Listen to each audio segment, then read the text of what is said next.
David getting the applause or me? I'll take it. Take it. Not you. Well, welcome everyone. Nice to see you here, and welcome to those from away. If you can measure the strength of a department by the strength of the quality of the grad students, can you do that? I think you could probably do that. I think we're quite a healthy place.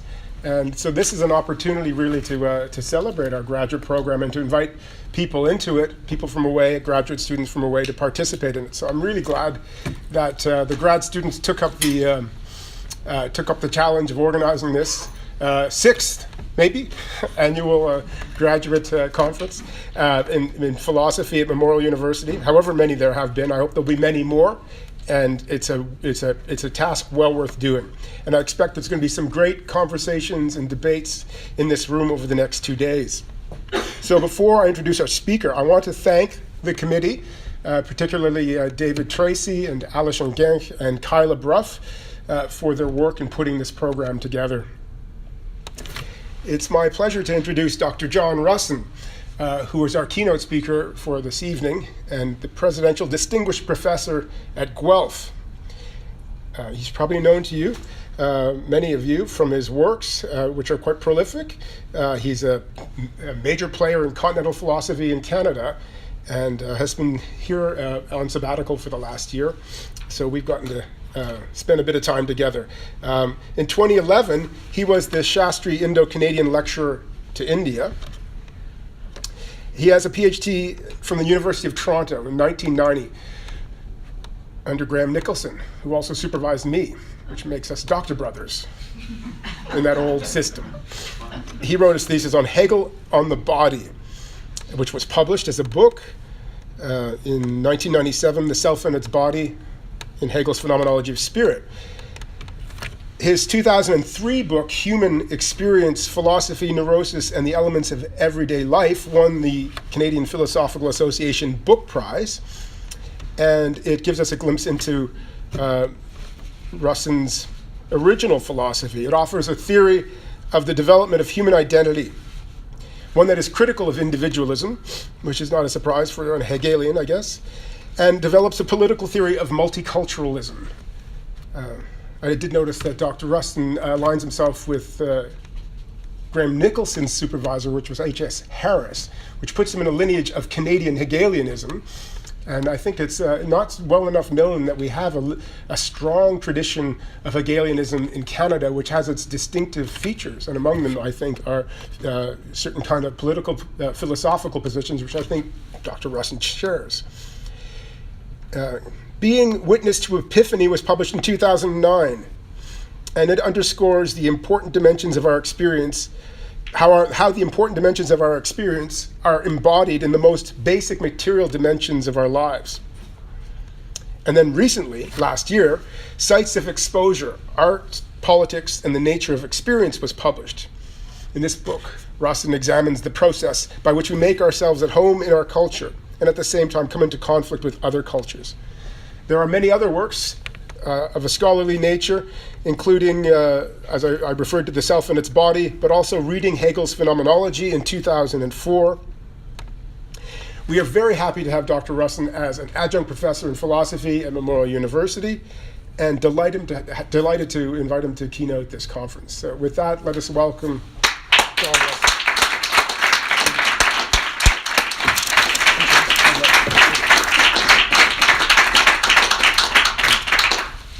Hello, thank you for inviting me. I am going to give a talk about Hegel, which is always, a bit challenging. So I'm going to try to be. I hope it's clear, and I hope it's interesting. But it's got a lot in it. So be ready for that. I've been doing Hegel for a long time. I think Suna was in the first class on Hegel I ever taught. Absolutely. You can blame John for all that. Well, you can judge if I've got anywhere in those last few years. All right. So like Plato's laws, Fichte's system of ethics, and Sartre's critique of dialectical reason, Hegel's Science of Logic is one of the great works of philosophy that remains relatively unknown in a way that is highly disproportionate to its philosophical import. Studies of Hegel's logic have been multiplying in recent years, which is a very good thing. with the result that the technical comprehension of its argument is being clarified ever more exactly. But beyond technical comprehension, the real meaning of the work also needs to be discerned. And on that front, I believe that studies of the logic lag behind even farther. So in this paper, I want to make a small contribution to that larger project of grasping the real meaning of Hegel's logic. Here, by reflecting on the philosophical significance of two of the categories that it studies, first I will look at Hegel's analysis of the relationship between quality and quantity, and then I will look at his analysis of the relationship between life and cognition. So those are the technical things that will come up. So let me say a little bit about it. The relationship between quality and quantity is the central content of the first portion of the science of logic, which is called the doctrine of being. The relationship between life and cognition is the central portion of the very final section called the idea. These analyses are pivotal for defining Hegel's understanding of ontology, which is to say Hegel's understanding of the nature of reality. They're pivotal for understanding that in general, and I'm going to analyze them, though, through a very particular lens, which will simultaneously, I hope, demonstrate their profound relevance to our modern world and explain them as ontology. Specifically, I'm going to use these moments from the science of logic in order to comprehend the nature of technology. My analysis will proceed through a reflection on what is involved in our knowledge of nature, and that will be an analysis that will be particularly illuminated by a distinction between ancient Aristotelian science and modern Cartesian science. My analysis will conclude with a study of the notion of care as an interpretation of the ultimate implication of Hegel's analysis of what he calls the idea of cognition. And I'll begin with a quick sketch of these core ideas before proceeding to the main study of this history of science that is definitive of our culture. So the paper is going to have three sections. The first one, the relatively short, although it may seem to go on for a long time, will talk a little bit about the technicalities of Hegel's book, a little bit about quality and quantity, and a little bit about life and cognition. Then the longest section will be, I hope, experientially much clearer, talking about the history of science in our culture. And then the last section will deal with this issue of care and technology. So, first of all, the analyses in Hegel's science of logic. In the doctrine of being, the first of the three studies that make up Hegel's science of logic, Hegel studies exactly what it means for something simply to be. Since precisely what we mean by being is the absolute context, like whatever it means to be, any attempt we make to describe it will necessarily rely on notions that already presuppose it. In other words, if we're trying to explain being, we will always say some version of being is. So there will be a kind of circularity in any such analysis, and there will consequently be a kind of circularity in my own language here as I try to conjure up very quickly what being means. This is not a vicious circularity, though, for my purpose is really heuristic or exhortative. Right? That is to say, I'm trying, as is Hegel himself in the book, I'm trying to get you to notice aspects of an experience you already have, rather than trying to bring you into a novel insight from out of nothing. So, being. Most fundamentally, what it is for something to be is to be present, to have immediacy, to have, as it were, a purchase on reality, right? And it's that qualitative immediacy of actually being, of actually existing, that Hegel's doctrine of being aims to describe rigorously, as opposed to the other portions of his book, the doctrine of essence and the doctrine of the concept, which analyze something a little different. His analysis of the relationship between quality and quantity is part of that study of just what is involved in simply being. That's the first thing I'm going to talk about now. The core of Hegel's study of being is his analysis of the relationship between what he calls the finite and the infinite. And that sounds big, but it's actually pretty simple. Most simply, what we mean by being, whenever we use it, and we use that language of being all the time, most simply, what we mean by being is both the always finite specificity of determinateness, right? When we say being, we're always talking about all the individual specific beings that actually are, And we also mean the fact that that these beings exist as beings precisely because they participate in the fabric of the real, right, in being itself. And it's by virtue of that we call them beings. So we mean, when we say being, we mean beings, but we also mean that single fabric of the real that is their very substance, and that is by definition never reducible to its instances. In other words, therefore, we mean by that something infinite, the infinite meaning of being. So in other words, then, beings are only because they participate in being, and being is only insofar as there are beings. Right? That's really just an attempt to make clear what we mean when we say that sort of thing. So the discussion of the intertwined relations of finite and infinite, in fact, concludes Hegel's discussion of quality. So he starts off asking, just simply what is it for something to exist? And that's really the point he ultimately brings out, that we mean that intertwined relationship of finite and infinite. With that description, we have completed the description of just what exactly we mean by saying that something has a qualitative immediacy. But that very description, the thing I've already said, equally shows why what we mean by being is necessarily something quantitative as well as something qualitative. As I just noted, we call beings beings, and in so doing, we affirm that despite the qualitative uniqueness that defines each as a being, right, despite the qualitative uniqueness that makes each an immediate presence, each is also and necessarily an instance of that self-same reality that is being. Their uniqueness, that is necessarily circumscribed by a more fundamental sameness, such that they are each just so much of the real. The recognition of the dual character of being as both finite and infinite, then, is simultaneously the recognition of beings as both qualitatively distinct and qualitatively identical to each other, depending on whether we focus on them in their determinate particularity, or whether we focus on them in terms of their more fundamental purchase on existence as such. That is, it is only qua beings, right, only insofar as they are participant in being as such, that they can have a qua at all, so to speak.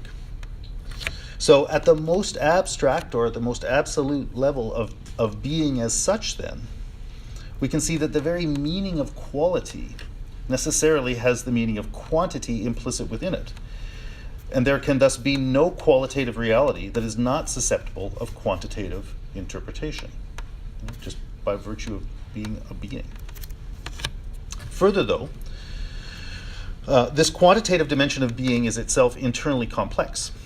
What Hegel's analysis of quantity further shows is that quantitative relationships are not merely quantitative, but that quantity is related to itself in ways that introduce qualitative distinctions.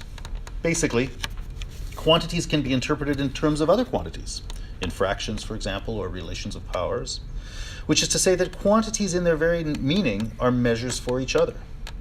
Different quantities, that is, have a meaning by which other quantities can be defined. And further, inasmuch as this notion of measure is intrinsic to the very meaning of quantity, we can again see a kind of doubleness within the meaning of quantity that's analogous to the doubleness of finite and infinite that characterizes the meaning of quality. The very condition for measure is that there is a norm for determining what it is to be, which is necessary if quantity is to be quantity. And this measure, though, is not itself definable or measurable quantitatively.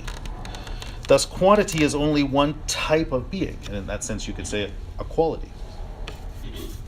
So the conclusion of the analysis of the relation of quality and quantity, then, is that quantitative interpretation, though necessary, is not sufficient to assess being.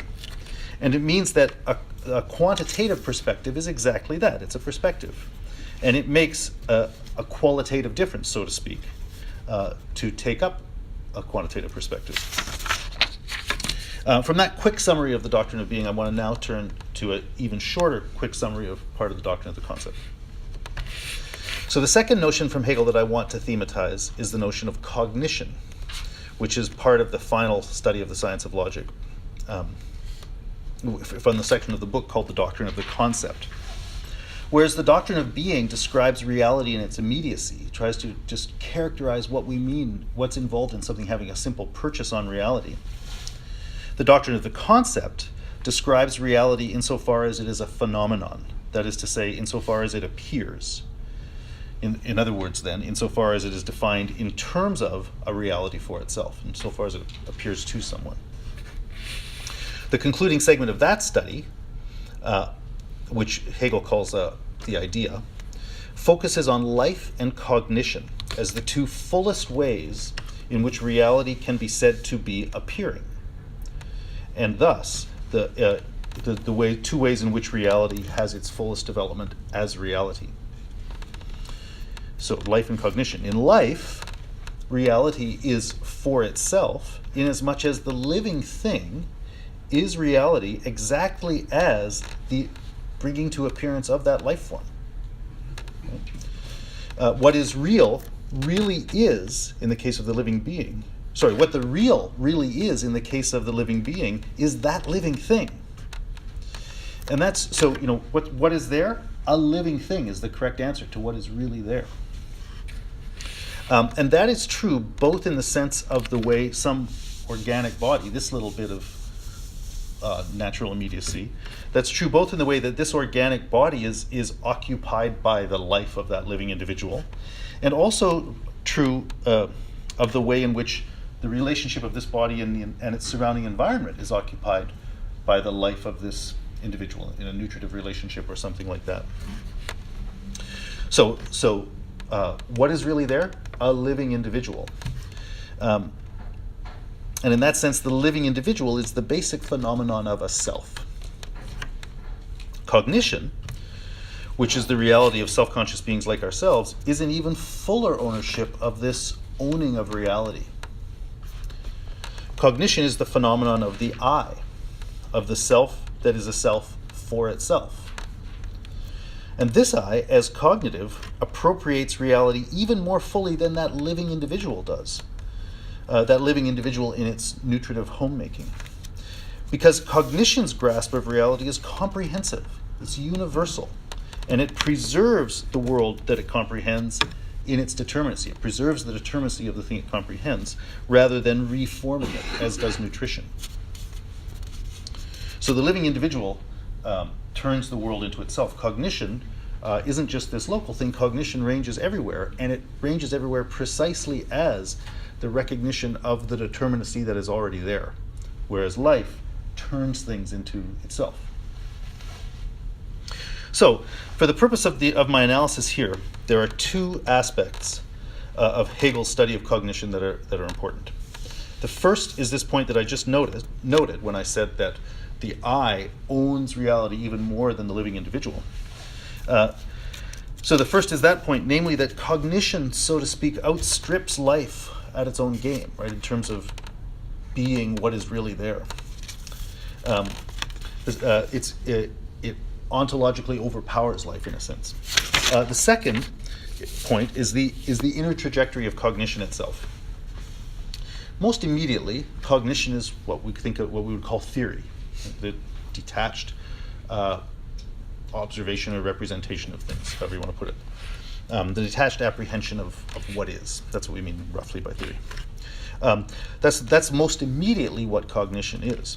But Hegel's analysis of the idea of cognition shows that the theoretical grasp of reality cannot be the last word on cognition, cannot be the ultimate word on cognition, precisely because the reality that reality that cognition is to grasp is a developed reality, right? If cognition is to apprehend things essentially on their own terms, the reality that cognition is oriented towards grasping is a developed reality that is its life, its nature, that is itself inherently governed by developmental norms.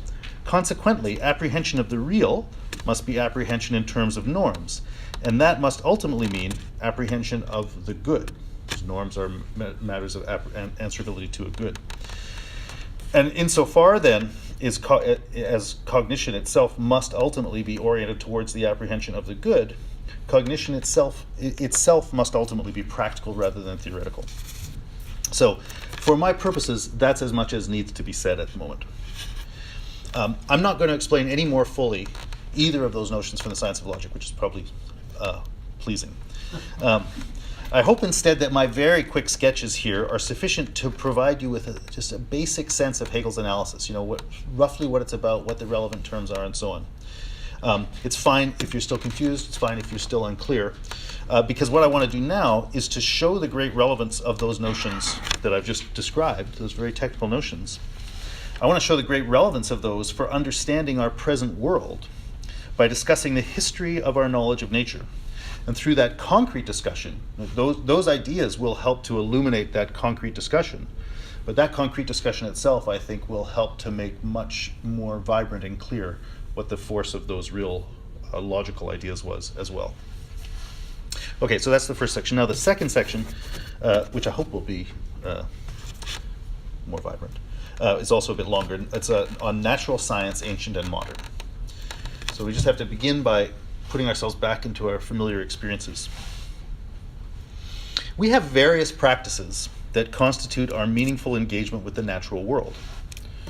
We do not, and we can never, stand in indifferent relationship to nature. On the contrary, we are always shaping it to our needs. Doing this effectively requires that we learn about nature. In caring for a pet dog, for example, I must learn something of the nature of that dog to be able even to let it be, right? To be able to care for it. I got to learn something about it. You can't let it be if you don't know something about it. So this relationship with nature in the form of pet care is, of course, largely optional. You don't have to have a pet. But roughly that same structure applies in the non-optional situation of, for example, shepherding. The raising of and caring for sheep has often been an essential practice in human culture since the most ancient times. Originally, shepherds, like pet owners, had to learn through experience the unique demands of sheep, whether as individual animals or as individual flocks. The kind of lived practical knowledge that people or that a culture develops in such situations is a basic appreciation of the uniqueness, or in Hegel's technical language, the singularity, of some natural phenomenon. I refer to it as uniqueness. Well, it is unique in the specific sense that one learns about a reality, a natural reality here. What one learns about that reality can come in no way other than through dealing with it on its terms. Right? When that happens, though, when you do interact with the sheep or whatever to learn its nature, such learning, though, changes one's relationship to nature in the sense that what was formerly alien now becomes intimate. What one formerly encountered was strange and surprising, but through experience, what Aristotle in his rich discussion of exactly this process calls empiria, what was strange and surprising through experience becomes familiar and predictable. In this learning, one comes to grasp the nature of one's object. But the experiential character of the object, the nature of one's relationship to it, is thereby changed as well. Initially, a unique phenomenon was encountered, a unique and strange phenomenon. And subsequently, a unique relation with it, caring, was developed with it. But that relationship of caring is a practical matter of understanding, and that understanding is a grasp of the principle of that natural reality, and thus a grasp that, in principle, is detachable from the specific circumstance of its origination. Thus, learning how to care for these sheep involves grasping how to deal with sheep as such. And this knowledge is detachable from the circumstances of the unique individuals from which it was learned, which is why you can pass it on, or you can go deal with other sheep or whatever. So learning how to care for what is initially the unique phenomenon of the sheep, then, inherently becomes a way to treat those sheep as merely different instances of a single reality. And the comprehension of the singular phenomenon thus amounts to recognizing it as an instance of a type, right? No longer a singularity, but a particularity. What is initially a unique engagement gives rise to an experience of repeatability, precisely because the unique individual, here the sheep, already participated in a shared fabric, which was the unacknowledged condition of its availability, right? Both the condition of both its experiential and its ontological availability. In other words, that individual could be present only because it was a sheep. That is to say, it was a member of a species. It was a kind of natural being. In other words, it is only because there are sheep that there was that individual. Grasping the individual sheep, then, like grasping your pet dog, your individual pet dog, requires ultimately that it be grasped as a sheep or as a dog. For its reality is not something it just defines on its own individually, but is an inherited species identity. Thus, whereas one might initially have thought that one was just learning about this individual, sheep or the dog, one is compelled to recognize, through living up to the demand to know that one was already an instance, was already participant in a more universal fabric. Indeed, this structure of recognizing an implicit universality inherent in the singular individual goes deeper even than this recognition of species. One's ability to learn about sheep as such presupposes that one can distinguish animals from plants. And the recognition of plants and animals presupposes a more basic recognition still of nature as such. Nature as such as that self-occurrent domain of bodies that, as Aristotle says, have a principle of motion in themselves. Thus, as Aristotle observes, one works from a certain this, a tode te, to a species, an eidos, to a type of soul, a type of psyche, to nature, physis as such. These layers of eidos, psyche, and physis, or species, type of soul, and nature as such, are the progressively more universal layers of reality, that are already presupposed in the being, in the fact of the immediate presence of that individual sheep. And thus completely competently grasping the reality of that sheep will ultimately involve grasping the realities of species, soul, and nature, of eidos, psyche, and physis. With respect to each of these more basic and hence more universal dimensions, the individual sheep, or the species sheep, or animal as opposed to plant,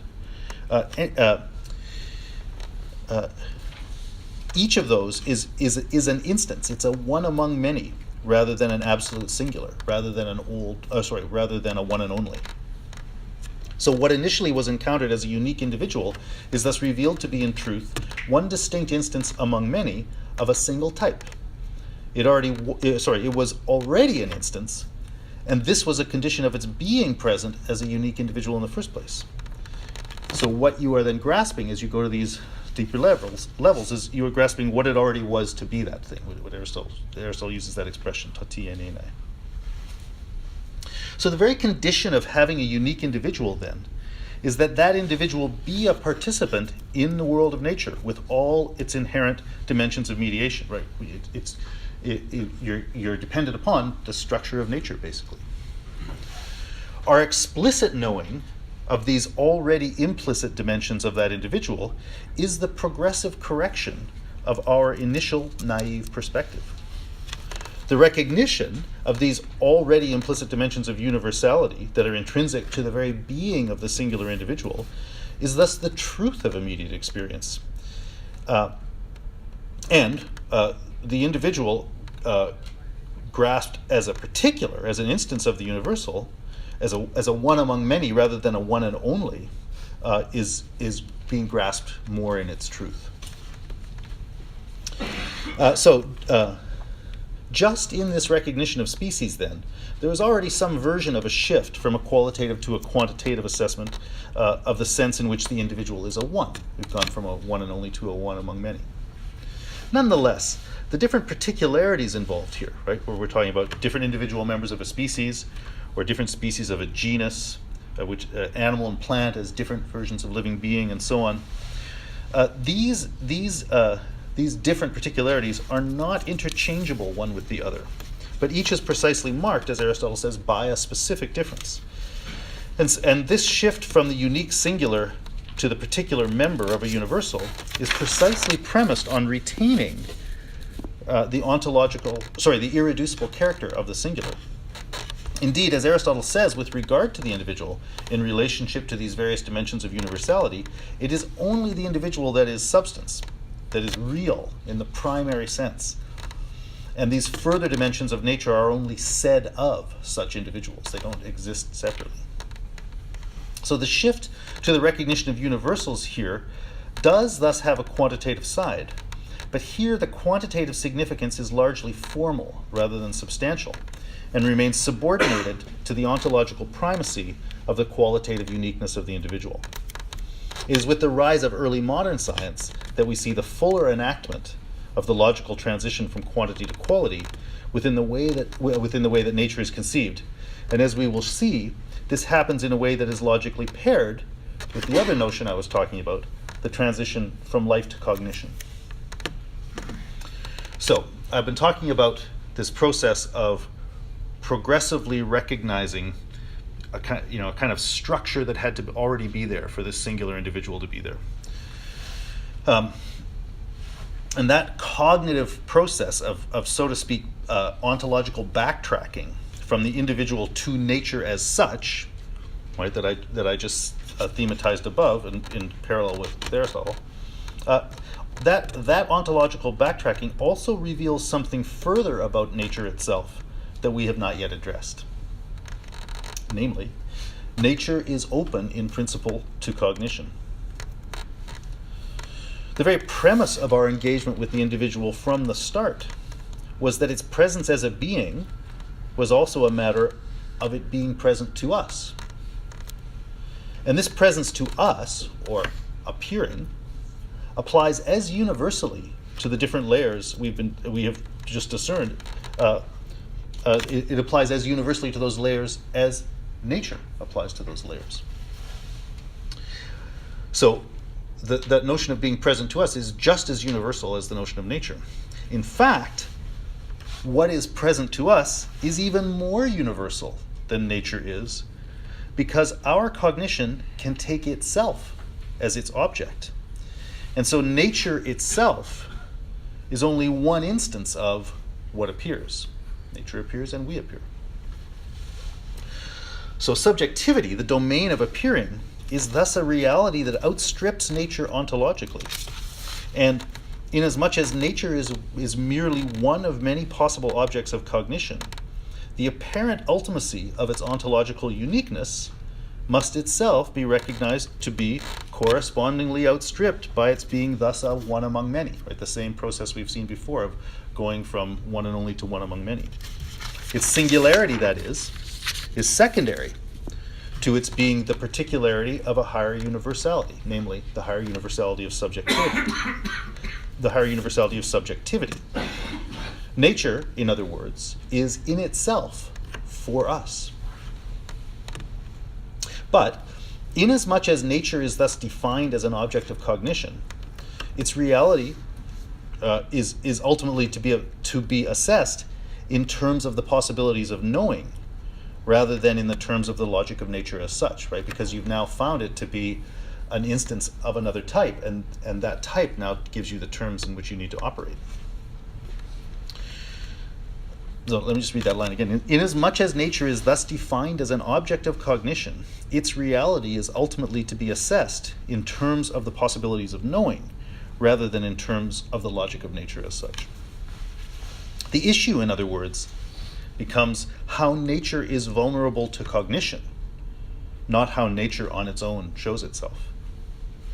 So there is thus a fuller science of nature than we have so far recognized, which will be the deeper recognition of the dimensions of universality by which the phenomenon of nature is already mediated, deeper than we have gone before, and which will thus go beyond the brilliant observational science of Aristotle in the ancient world. This science, this new science, will orient itself not by natural phenomena, but by nature as it reveals itself to cognition. Nature put on the rack, so to speak, and made to answer to the terms of cognition. This science of nature as an object of cognition is the science ordained by Descartes in his Meditations on First Philosophy. It is nature as it reveals itself in the experiments designed by an inquiring mind. Nature as it speaks to the interests of subjects. An experimental science poses to nature its own questions in its search for the formative powers that can be discerned within nature's products, which is to say all the things that you would normally count as nature. They will be products of the powers that are in nature. This science, by comprehending the contributing forces into which nature can be broken down, right, by identifying the ultimate force that is nature in its naturing, natura naturans, rather than nature in its being natured, nature as its products, natura naturata, as Spinoza puts it. By comprehending the contributing forces by which nature can be broken down, this in turn allows us to harness those inner workings and put them to use for our own purposes. This science by the inquiring mind, then, effectively takes nature apart, identifying the more universal powers of which its extant form is just one instance. How nature is present is thus overruled by how the powers that make it present could be deployed otherwise. More exactly, though this scientific practice is theoretical and does not in itself have this or that practical purpose, it precisely reveals how the implicit power in nature can be used for any purpose, which is another way of saying that nature is not defined by the purpose, so to speak, that nature itself has in mind, but is defined simply as a force to be deployed. This is nature as it is uniquely revealed to the mind. And this is evident in the founding principles of this new science. Newton's first law of motion, for example, states that every body continues in its state of rest or uniform motion in a straight line unless it is compelled to change that state by force impressed upon it. That is a law, every aspect of which speaks in ideal terms. This is a statement about every body, about uniform and straight motion, about a body construed as stripped of all relations. This is a law, in other words, that could never be the object of empirical observation, but is precisely how a mind can apprehend what is intrinsic to the always finite form of empirical life, right? It is precisely how a mind, or the power to grasp what, qua infinite, necessarily transcends finite experience, how that is always present in finite circumstances. So unlike the ancient science, for which the real is perceptible finite individuals, for modern science, the real is infinite intelligible force. Nature, then, for the mind, becomes, as Hegel says, the tranquil kingdom of laws, or the stable image of unstable appearance. Those are a couple of quotations from the Phenomenology of Spirit.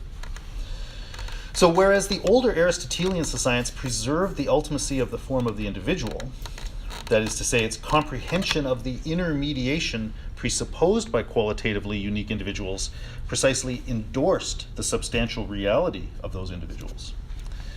This newer Cartesian science reveals the individual appearance to be a mere show, a contingent form of the realization of powers that could be realized otherwise. The truth of the natural world, that is not found in its self-appearing form, but in the abstract, detached forces into which it can be resolved. Forces that in themselves are indeterminate, they're undefined with respect to their realization. For this perspective, nature simply is a resource. It is a power discernible by subjectivity for subjectivity.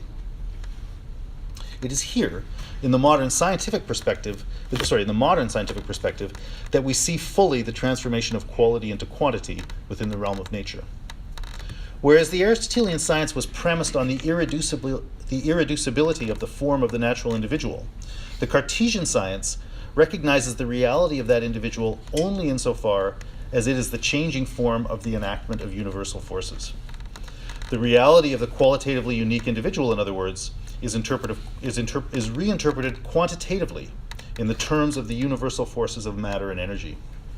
Newton's first law, again, states that every body continues in its state of rest or uniform motion in a straight line unless it is compelled to change that state by force impressed upon it. So like Aristotle, Newton recognizes motion to be the primary phenomenon of the natural world. Right? So they're starting in a way with the exact same thing. But whereas Aristotle interprets motion as the expression of the substantial reality of individual things, Newton, on the contrary, interprets the motion of every body as something to be explained in terms of this more fundamental law. The motion of bodies is precisely the universal phenomenon of nature, which is itself explicable quantitatively. Bodies, like motion itself, bodies are similarly understood in a similarly qualitatively uniform fashion as mass. So here, then, the apparent substantial identity of natural individuals plays no role in explanation. And all explanation is completed simply by reference to the quantitative assessment of the uniform characters of mass, space, and motion. Nature, on this interpretation, just is the forces we can harness and deploy otherwise, and the self-occurring form of nature has no ultimate standing. And in that sense, then, modern science just is a technological understanding of nature. So, we are often, with good reason, worried about the technological appropriation of nature. What the two analyses from Hegel's science of logic that I drew attention to above, the relation of quality and quantity and the relationship of life and cognition, what those two studies allow us to recognize, however, is that the technological appropriation of nature is always already on the horizon of any experience of qualitative immediacy. In other words, the technological appropriation of nature is not an alien incursion into nature, but so far as it goes, it is a bringing of nature to its truth. In other words, this technological perspective is simply the making explicit of the layers of ontological mediation that were necessarily already present in our qualitatively singular experiences of natural bodies all along. Nature is an object of cognition, and it is subject to interpretive analyses that ignore its self-presentation. The modern scientific revolution thus recognizes an ontological dimension of nature that was always there. And consequently, any attempt to criticize the technological perspective by an appeal to the more natural perspective of Aristotle and the recognition of nature's qualitative uniqueness is reactionary sentimentalism, and it's destined to fail. For the very thing that appeal endorses already has the transformation into technology built into it. What Hegel's further analyses of quantity and cognition allow us to recognize, however, is that this quantitative perspective is not the last word on nature. So now a shorter third section, section 3, freedom, care, and cognition. So the key to the legitimacy of the technological worldview, the reason why a return to the naive realism of Aristotle or of everyday perceptual life is not viable, the key to that is the recognition that nature is itself an appearance. That is, nature is already intrinsically in relation to subjectivity. So no ontology, maybe we call it naturalism or something like that, no ontology will ever be satisfactory, in other words, if it does not acknowledge the irreducible autonomy of cognition, which is to say, if it does not acknowledge the reality of freedom. If there is a problem with the technological world, let me just say it back there. Initially I said there's nature, but there's more than one object of cognition. We can also have ourselves as an object of cognition.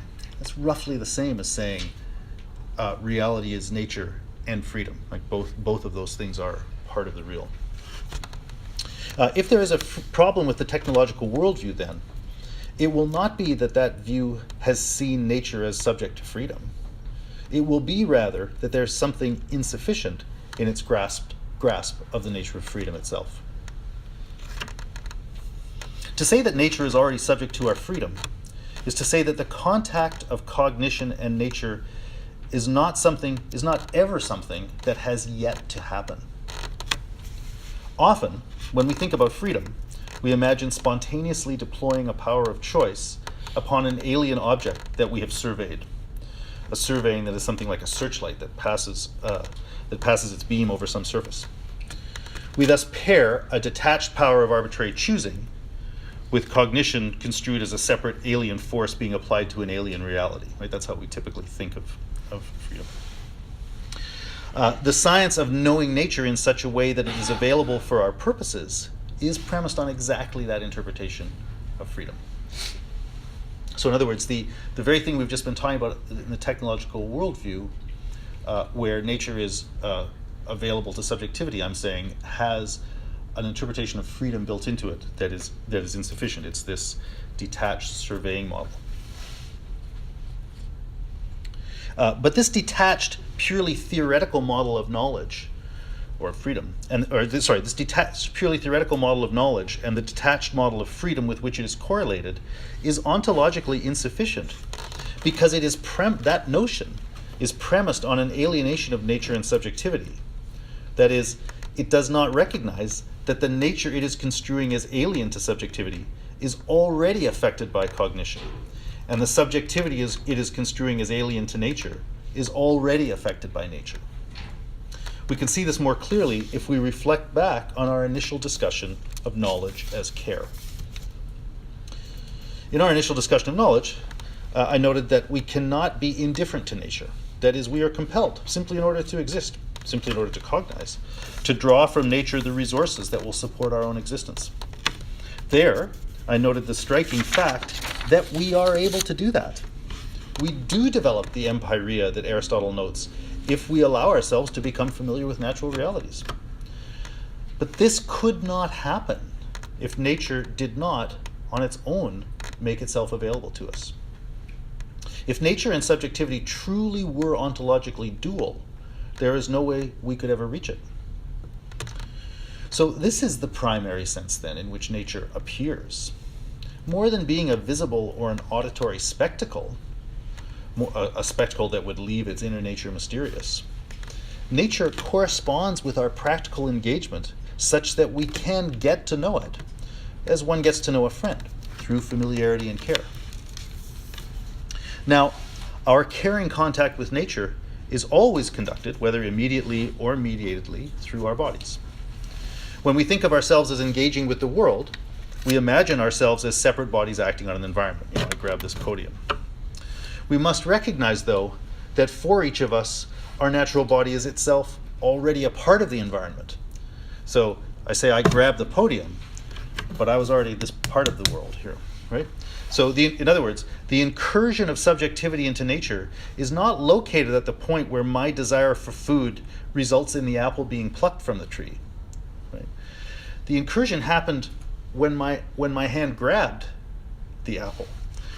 Right? In order for me, as this body, to interact with the other body that is the tree, I must first be able to move that part of nature which is the flesh, blood, and bone of my organism. Right? But this be able, right, which is a sort of what freedom is, being able, right? But this be able is not an ability that is like the ability to affect the apple. For that, affecting the apple, is an optional behavior that presupposes my use of the hand. The ability to use my hand, on the contrary, is a constitutive relationship between my freedom and its embodiment, such that my body is precisely me, whereas the apple is an other. My relation to my body, in other words, is of an ontologically different register than my relationship to the apple. I must inhabit my body, as Merleau-Ponty would say. I must be ontologically one with it in order to use the tree. Thus, analogously to, and more fundamentally than, the way nature gives itself to our practical care, the nature that is one's own body gives itself over to freedom as its native element. Right? First and foremost, that is, for us, nature is home. All of our contact with nature, whether our more intimate caring or our more alienated technological engagement, all of our contact with nature is premised on this fundamental being at home. There is detached cognition, then, only on the condition of embodied freedom. Cognition is always thus enacted within life and is therefore dependent upon it. That's the ontological condition of knowing. So our cognition, even in its detached mode, is always enacted in a dynamic situation of embodiment, in the inhabiting of a body that is itself intrinsically involved with its environment. In this sense, then, cognition or subjectivity is necessarily practical before it is theoretical. That's the way Hegel puts it. For it is an inhabiting and a dynamic negotiation with an environment before it is an alienated reflection. But in that case, care is really the genus of knowledge. Right? That is to say, knowledge is always implicitly a practical form of managing nature, where nature is now understood as the relation of my immediate body to the surrounding environment. And this is a relationship that is meaningful, right? That is always characterized by an implicit self-consciousness. It's a nature, in other words, in which freedom is always already active. It's not an alien object. It's my embodiment, my life world. So, theoretical knowledge may well appear to itself to be first, in that its alienated stance of observation presents itself to us as self-defined in independence of its object, like a searchlight. But in fact, that theoretical cognizing is always already a modulation of a more basic experience of a world already made available in living practical engagement. A modulation, that is, of a relationship to the world that is care. And thus we can assess it as care. Right? So that theoretical cognizing is a way of taking up this lived embodiment. It's a form of care, and thus we can assess it as care. We can ask, how good a job is it doing at caring? In that sense, we can ask, to use the term, Hegel's term, we can ask how well it's measuring up to its situation. I say measuring up because care is inherently a matter of answering to a norm. A norm, as we noted at the beginning, that can only be given by the object. Remember, that was my point about empiria. Like, you can only learn about a sheep from a sheep. Well, you can only learn about caring for your relationship to nature from the determinate character of that relationship. So the question is, in our detached theoretical cognizing, how well are we measuring up to the relationship to nature that we are, that cognition is? So I say measuring up because care is inherently a matter of answering to a norm, and a norm that can only be given by the object. In this case, the object is our intimate relationship to the natural world. And by intimate, I mean ontologically intimate, non-optional. Right? A relationship that defines our very being. For the technological perspective of modern science, nature is an alien reality, and its given forms are optional. They're merely relative. For our constitutive subjectivity, however, nature is not thus alien, and its given forms are not thus optional. On the contrary, our inhabitation of nature is our dependence on its giving of itself, and its form establishes for us the absolute parameters within which we are at all. Nature, that is for us necessarily absolute. Modern science, then, though explicitly, on its own terms, a neutral matter of detached theoretical observation, is implicitly a matter of caring for our reality. Implicitly, it is a matter of engaged practical knowledge, and as a matter of practical knowledge, it fails to answer to the norm of the object. What we can thus note about the technological stance towards nature is not that it has mistreated qualitative immediacy, but that as cognition, it fails to live up to its own implicit norms.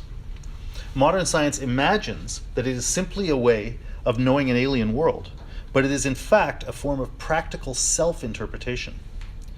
In misrepresenting itself as a detached autonomous power, the searchlight, it misrepresents its own constitutive relationship to nature, and concomitantly, it misrepresents nature as an object alien to subjectivity, rather than as the very formative matrix from which subjectivity is born, and that which appears, which opens itself to subjectivity of its own accord.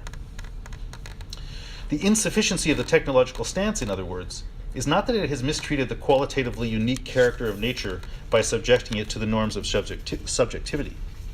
The insufficiency, rather, is that it has inadequately acknowledged the norms of subjectivity. Technology, in short, is a failure to take care. So now just a short conclusion. The development of modern science involves two correlated logical movements, both of which are analyzed in Hegel's Science of Logic: the transformative emergence of quantity from quality, and the transformative emergence of cognition from life. The history of the scientific revolution and the consequent global spread of the technological appropriation of nature has shown us the urgent living reality of these logical developments. They show us, that is, that logic is not an empty matter of the mind, but is an ontological matter that speaks to us in our most intimate reality. Hegel's analyses in the science of logic allow us to see why our world is necessarily vulnerable to those very developments. His analyses also show us, however, why these developments are insufficient to our reality. Hegel argues that the quantitative interpretation of being is never neutral, but is itself a qualitative stance and an inadequate one. A qualitative stance in the sense of being a form of measure. Hegel also argues that the detached theoretical stance is not adequate to the idea of cognition, and that theoretical cognition is only seen in its truth when it is seen in relation to the practical cognition that is answerable to the good.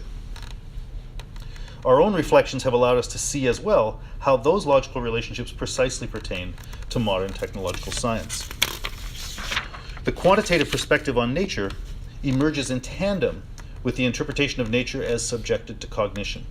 And it is here that we see that this perspective is itself a qualitative stance and an inadequate one. Within a new domain, this new perspective is an inadequate stance within a new domain that transcends and measures the domain of qualitative immediacy of nature. Cognition is the measure of nature, and the quantitative stance is an inadequate metric. This is apparent when we take up cognition on its own terms, for cognition is inherently dependent upon nature, and as such is inherently practical, a practical matter of being at home. The quantitative stance is not neutral, but is a practical failure to live up to the constitutive relationship to nature that precisely defines it as a stance of subjectivity. So, in sum, Hegel's science of logic articulates what the history of our engagement with the world has shown us to be the nature of reality, and addresses in the most intimate possible way the pressing concerns we currently face. Specifically, it shows us why the scientific stance that emerged in the early modern period and that continues to drive our global technological culture is both a necessary and an insufficient perspective on the world. In demonstrating the necessity of the perspective of modern science, Hegel's science of logic shows why we can never simply return to the ancient perspective. As great as ancient philosophy and science were, they had not experienced the quantitative subjective revolution, a revolution that is, as it were, written into the very nature of things. In demonstrating the insufficiency of the perspective of modern science, however, Hegel shows that our cultural worldview is shaped by a perspective that will destroy us if we do not correct it. In offering us the terms for transcending the perspective of modern natural science, Hegel's science of logic is thus the book of our future.